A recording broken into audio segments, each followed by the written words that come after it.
कहा है कि बैकवर्ड के लोग जानवर की तरह हैं, आगे उनके चारा डाल दो और पीछे से डंडा मारते जाओ, वो चारा खाने में लगेंगे, तो डंडे की फिक्र नहीं है। हम लोगों को ये 5 किलो गेहूँ जो अनाज दिया जा रहा है, ये क्या है? चाम को तेल, हमारी बूढ़ी दादी कहती थी चाम को तेल और गुलाम को रोटी। चाम है तेल और गुलाम है रोटी। चमड़ा में अगर तेल चुपत रहा तो चमड़ा ज्यादा दिन, पहले चमड़ा जूता चलत तो अब अंडी तेल चुप रहा तो ज्यादा दिन चल जाता तो, और गुलाम को रोटी देते रहा तो गुलाम तुम्हारी गुलामी करते रहे। ये क्या है? कोरोना काल में हमारे सब जो है धंधा बिजनेस सब चौपट कर देंगे, लोगों को गरीब कर दिया गया। नोटबंदी ने गरीब किया, उसके बाद कोरोना ने गरीब किया। गरीबी इतनी आ गई, 50 बीघे वाला काश्तकार भी आज दुखी है। ये गरीबी लाई गई इसीलिए कि तुम गरीब हो जाओ, और जब गरीब हो तो तुमको 5 किलो अनाज दे दिया जाए। तुम कहो सरकार बहुत अच्छी 5 किलो अनाज दे। चाम को तेल, गुलाम को रोटी, ये जो फ्री अनाज दिया जा रहा है, इससे पहले क्या हम लोगों के चूल्हे नहीं जलते थे? क्या हम लोग खाना नहीं खाते थे? इससे पहले भी खाना खाते थे। ये 5 किलो अनाज में कुछ होने वाला है, लेकिन 5 किलो अनाज के चक्कर इन बहन बेटियों का भविष्य खत्म हो जाएगा। आज हमको पढ़ने लिखने का अधिकार है, एक बार और बीजेपी की सरकार केंद्र बन जाते, अगर सब कुछ ना खत्म हो जाए तो मान लेना। तो ये जो हमारा इतिहास है, इस इतिहास की सुरक्षा कौन करेगा? आज हमारे फौजी साहब ने ये बुद्ध विहार बनवाया। आज फौजी साहब हैं, इन्होंने अपना पैसा लगाया, ये बुद्ध विहार बनवाया, और इनके जाने के बाद अशोक भैया की जिम्मेदारी होगी कि इसको और थोड़ा बढ़ा के बनवा दे, इसके 1 मंजिल और ऊपर बनवा दे। तो हम लोग क्या कहेंगे कि अशोक भैया फौजी साहब के लड़के लायकवर निकले भैया, उन्होंने मतलब उन्नत की, उन्होंने बढ़ाया है, सुरक्षा की उसकी, तो लायकवर कहेंगे। और अगर फौजी भैया नहीं बढ़ा पाएंगे, इसको जैसा का तैसा ऐसा भव्य भी बना है, ऐसा ही भव्य रखेंगे, तब भी कहेंगे चलो भैया उन्होंने बढ़ा नहीं पाया तो कम से कम इसको सुरक्षित तो रखा। लेकिन यही अशोक भैया अगर इसकी सुरक्षा ना कर पाए, ये जीर्ण हो जाए, तो लोग क्या कहेंगे? फौजी साहब का लड़का बहुत नालायक निकला। जो फौजी साहब व्यवस्था बना के गए, उस व्यवस्था भी नहीं रख पाया और उसने सब कुछ चौपट कर दिया। आज ये संविधान हमारे पुरखे देके गए, आज जो शिक्षा का अधिकार माता सावित्रीबाई फुले देके गई, महात्मा ज्योतिबा फुले देके गए, जो हमारे पुरखों ने जो हक अधिकार दिए, संघर्ष किया, तमाम शोषण अत्याचार झेले, और जो हमें इतिहास देके गए, संविधान देके गए, इसकी सुरक्षा करना हम सबका कर्तव्य है। लेकिन हम लोग नहीं, हमें क्या चौकी थाने के पैर भी होत रहा, हमें क्या लेना देना? अगर हम लोगों ने संविधान को सुरक्षित ना रख पाया तो आगे आने वाली पीढ़ी क्या कहेगी? आगे आने वाली पीढ़ी कहेगी कि हमारे पुरखे साले नालायक निकले थे, गालियां देगी। आज हमारे पास 10 बीघे जमीन है, 5 बीघे जमीन है, और हमारा गुजारा नहीं हो पा रहा है, और कल को जमीन ये नहीं रहेगी, 4 बच्चे हो जाएंगे, 2-2 बीघे पड़ेगी, तो ये बच्चे क्या कहेंगे? यही कहेंगे साले हमारे पुरखे बेवकूफ थे। जब वोट से सरकार बनती थी, यादव 4 बार सरकार पहुंचे, मायावती समाज के लोग 4 बार सरकार पहुंचे, ठाकुर ब्राह्मणों ने तो हजारों साल शासन किया हम पर। हमारे पुरखे बेवकूफ थे साले को हम वोट डालते, जो अपना राजा नहीं बना पाया। ये हमारी सबकी जिम्मेदारी है, लेकिन हम लोग तो मस्त है काहे, अरे चौकी थाने की पैर, कुछ नहीं चाहिए। अगर हमारे बच्चों को नौकरी नहीं मिल पा रही है, ये शिक्षा का अधिकार मिला, और शिक्षा के अधिकार से हमारे बच्चे भी नौकरियों में जाने लगे, अब वो नौकरियां भी खत्म हो रही हैं। अगर हमारे बच्चों को नौकरी नहीं मिल पा रही है तो उसके जिम्मेदार ना कोई भाजपा सरकार है, ना कोई सपा सरकार है, ना कोई बसपा सरकार है, ना कोई ऊपर वाला है। अगर उसके जिम्मेदार है तो हम लोग हैं। 7% यादव समाज के लोग 4-4 बार सत्ता पहुंचे, और हम तुम कहते 17% है, तो 17% लोग आज भी गुलामी कर रहे हैं। कभी यादव की गुलामी, कभी ठाकुर की गुलामी, कभी पंडित की गुलामी, यही करते रहोगे। और हम लोग कहते क्या है? हम लोग कहते हम सम्राट की वंशज है, हम सम्राट की वंशज है। और हम लोग इतना भी, आप सब लोग बैठे हो, इतना तो अब सब लोग जानने लगे समाज के लोग कि हमारे 10वें सम्राट बृहदेव मौर्य की हत्या उसमें शुंग ने की। इतना सब लोग जानने लगे। और वहां तक तो हम जो जाते हैं कि हमारी सरजू नदी पट गई, सर से पट गई, हमारे समाज के लोग मारे गए, हमारे भिक्षुगण मारे गए, और वो उसने बृहद्रथ राजा का कत्ल करके उसमें शुंग राजा बन गया और हमारा राजपाट सब खत्म कर दिया गया। इतना तक तो हम जानते हैं। लेकिन हम उसके लिए क्या करेंगे? जो हमारा राजपाट छिन गया है, वो राजपाट वापस कैसे करेंगे? उस पर हम लोग विचार नहीं करते। बाबा साहब डॉक्टर भीमराव अम्बेडकर जी ने संविधान में ऐसी व्यवस्था बनाई है कि उसका बदला लेने के लिए, अपना सम्राट बनाने के लिए हमारे पास इतनी सरल व्यवस्था है। इससे ज्यादा सरल व्यवस्था कभी हो ही नहीं सकती। इतनी सरल व्यवस्था। हमें ना तीर चलाना है, ना तलवार चलानी है, ना किसी से बंदूक चलानी है, ना किसी से लाठी चलानी है, कुछ नहीं करना है। वो 10वें सम्राट बृहद्रथ मौर्य की हत्या का बदला अगर लेना चाहते हो तो हमारे पास, सबके पास वो पावर है, उस पावर का इस्तेमाल करो तो आपके सम्राट का बदला लिया जा सकता है। लेकिन हमारे समाज के लोग कहते हैं नहीं, हम सम्राट के वंशज हैं, हम सम्राट हैं, राजपाट से वंचित कर दिए। कहाँ सम्राट रहे? कहाँ सम्राट रहे? अगर उनमें वास्तव में तुम्हें सम्राट अशोक का खून है तो ये खून खौलना चाहिए। सम्राट बनने के लिए सबसे सरल तरीका है, आपने देखा होगा, बाबा साहब ने जब संविधान बना के जब संसद में सौंपा तो उन्होंने एक ही बात, संसद में जब सौंपा तो वो रो रहे थे। तो उन लोगों ने पूछा कि बाबा साहब आज बहुत खुशी का दिन है और आप रो रहे हो, रोने का कारण क्या है? तो उन्होंने एक ही बात कही थी, आज रोने का कारण ये है कि हमारे पिछड़े दलित शोषित वंचित समाज के लोग, शूद्र समाज के लोग ये 3000 साल गुलामी में जिए, लेकिन आज हमने ये ऐसा संविधान बनाया है कि संविधान की बदौलत उनको हक, अधिकार, न्याय, शिक्षा, सुरक्षा, सम्मान, रोटी, कपड़ा और मकान सब कुछ मिल जाएगा।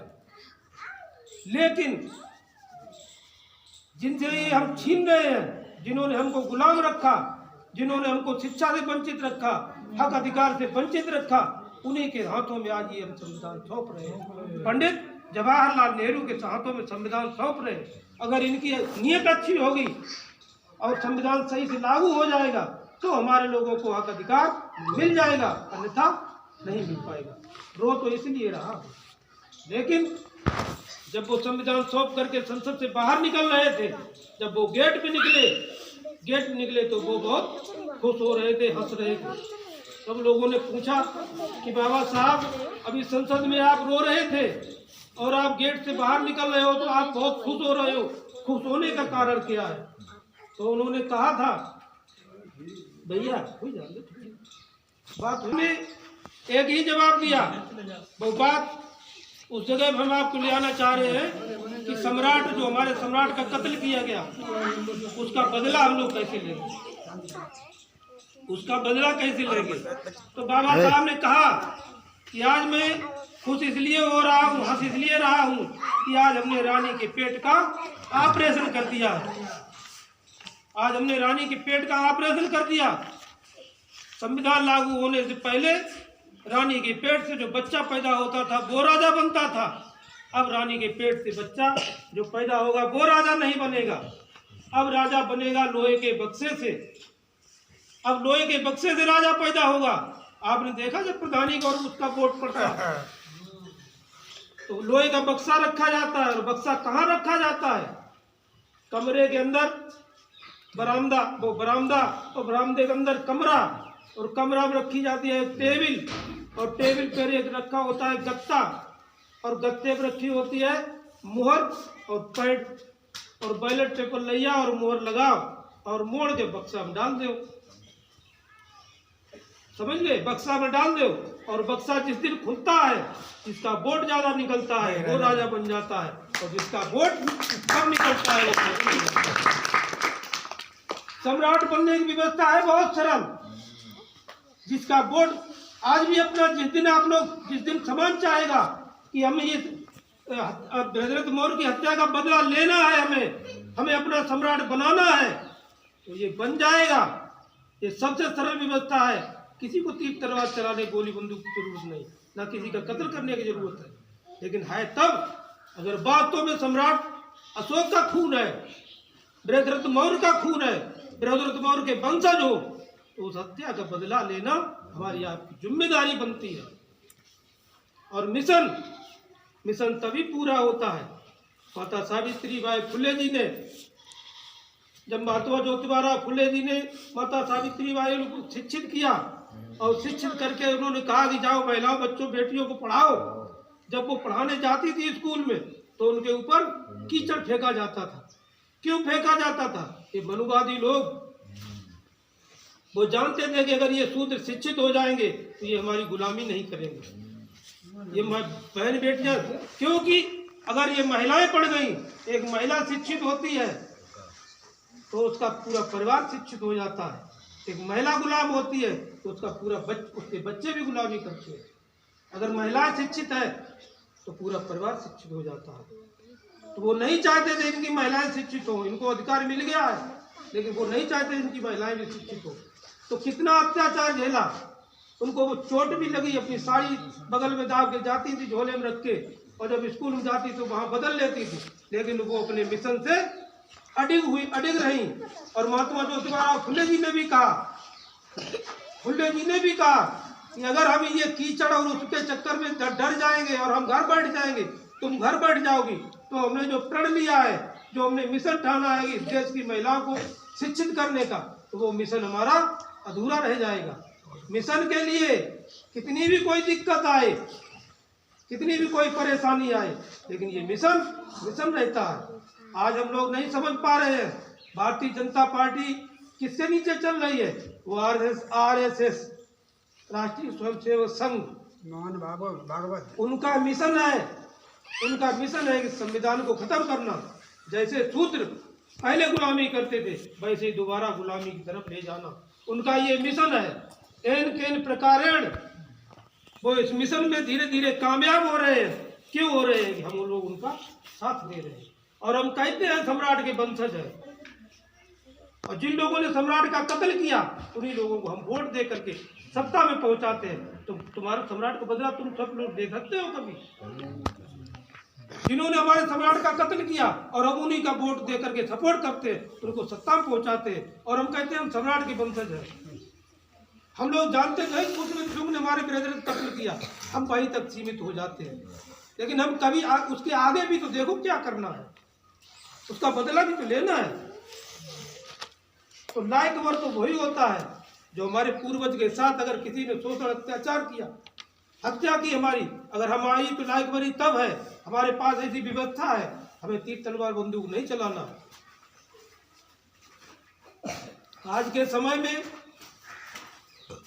बहुत सारी पार्टियां हैं, वोट से राजा बनता है, वोट से प्रधान बनता है, वोट से जिला पंचायत बनता है, वोट से विधायक बनता है, तो वोट से सांसद बनता है। जिसके ज्यादा विधायक हो गए जिस पार्टी के, उसका मुख्यमंत्री बन जाता है। जिस पार्टी के सांसद ज्यादा बन गए उसका प्रधानमंत्री बन जाता है। सारी ताकत हमारे पास है, सारे दुखों को निवारण है। हम भगवान बुद्ध को मानते तो हैं, लेकिन भगवान बुद्ध के उपदेश को नहीं मानते। भगवान बुद्ध कह के गए कि दुख है तो दुख का कारण है, और दुख का कारण है तो दुख का निवारण है।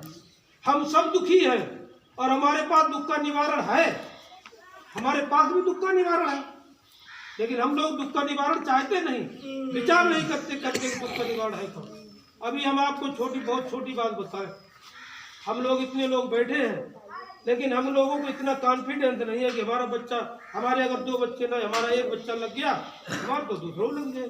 कोई है कॉन्फिडेंस के लिए? अभी इसी खरनी में एक पंडित जी रहते हैं, उनके 3 बच्चे हैं, 2 बच्चे सर्विस में पहुंच गए और उनको इतना कॉन्फिडेंस, भैया हमारे 2 लग गए, एक रहियो को तो लगी जाए। क्यों लग जाए? कि वोट ले 3.5% देश, 3.5% लोग हैं पूरे देश के साथ है उनका। क्यों है? इसीलिए उनकी सोच, वो जानते हैं कि वोट का पावर क्या है। आज 70 साल हो गए संविधान लागू हुए, लेकिन हम लोग उस संविधान के और वोट के पावर को नहीं समझ पाए कि संविधान क्या है, वोट का पावर क्या है। तो वास्तव में सम्राट के वंशज है और बृहद्रथ मौर्य की हत्या हत्या चिल्लाते रहोगे, उसमें तुमने हत्या कर दी और इतने शर्त डलवा दिए, ये कर दिया वो कर दिया, इससे अब कुछ नहीं होने वाला है। अब उसके आगे सोचो कि उसने हमारे सम्राट का कत्ल किया था, राजपाट से हमें वंचित किया, और एक गलती हमारे बृहद्रथ मौर्य की एक गलती आज पीढ़ियां भुगत रही हैं, आज तक पीढ़ियां भुगत रही हैं। और आज हम लोग जो गलती करेंगे तो कितनी पीढ़ियां हमारी मतलब जो है नुकसान उठाएंगे। बृहद्रथ मौर्य अगर पुष्पित सिंह को सेना में भर्ती न करते तो राजपाट से वंचित नहीं होते। और आज हम जो लोग गलती कर रहे हैं चौकी थाने की पैरवी के लिए, कहीं सपा को वोट दे रहे हैं तो कहीं भाजपा को वोट दे रहे हैं, तो आपके सम्राट का बदला ले लेंगे कोई? आपको कोई राजा बना देगा? कोई नहीं।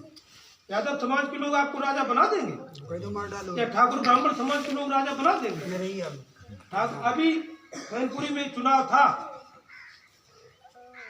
मैनपुरी में, तो खड़ने के ठाकुर साहब ये कह रहे थे काशी सांसद बन जाए, काशी सांसद बन जाए। और हम लोग कहा भाजपा के वोटर है ठाकुर ने वोट दे दिया डिम्पल। तुम्हें चाहता कौन है? तुम्हें बताओ, ठाकुर चाहता? तुम्हें ब्राह्मण चाहता? तुम्हें यादव चाहता? तुम्हें यादव चाहता? अरे अपना समाज तो हम लोगों समाज की अगर बात करें समाज से, तो हम लोगों के समाज से तो अच्छा है जाटव समाज, वो आज भी बहन जी के साथ खड़ा है। भले उनके विधायक नहीं, लेकिन वो वोट बहुजन समाज पार्टी को देता है।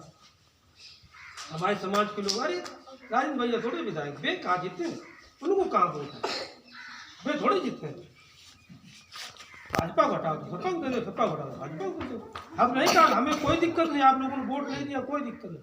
तकलीफ इस बात की है कि हम नहीं विधायक बने, कहूँ को तो बनाए, कहूँ तो वोट डले। और लोग कहा अरे वोट का खराब कर दिया, अभी तक तुम्हारा वोट कौन सा काबिल मिली हो? सपा को दे दिया तब तुम्हारे कौन से वोट की काबिलियत, तुम्हें कौन सा लाभ मिली हो?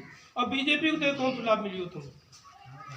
वोट तो कूड़ा कचरा अपने घर को बटो सवेरे को और अपने ही भूरे डाले आप। क्यों डाले आप? कि धीरे धीरे पड़े तो किसी दिन तो काम में आ ही जाए। अरे एक दिन को, अरे राजेंद्र भैया का एक दिन को पूरा का, एक दिन को पूरा का हुए का खेत भर जाए। आप लोग चाहते समाज अगर साथ दे देता, आपको 20,000 वोट मिलता, 30,000 मिलता, आपके साथ समाज अन्य समाज के लोग खड़े हो जाते। अब लोग कहा कि जन अधिकार पार्टी वाले तो समाज में ही जा, केवल अपने ही समाज जाओ, अपने समाज से क्या हो जाए, दूसरे समाज में जाओ तो दूसरे समाज के लोग जाकर भैया हम तुम्हारे समाज में कह दे, तुम्हारे समाज के लोग तो 4 जगह बटे हैं, अपने समाज भी इकट्ठो कर ले तो हम तुम्हारे संग खड़े हो जाए। तो समाज तो 4 जगह बटो, हम क्या कर लें? पहले समाज इकट्ठा करेंगे तब दूसरे साथ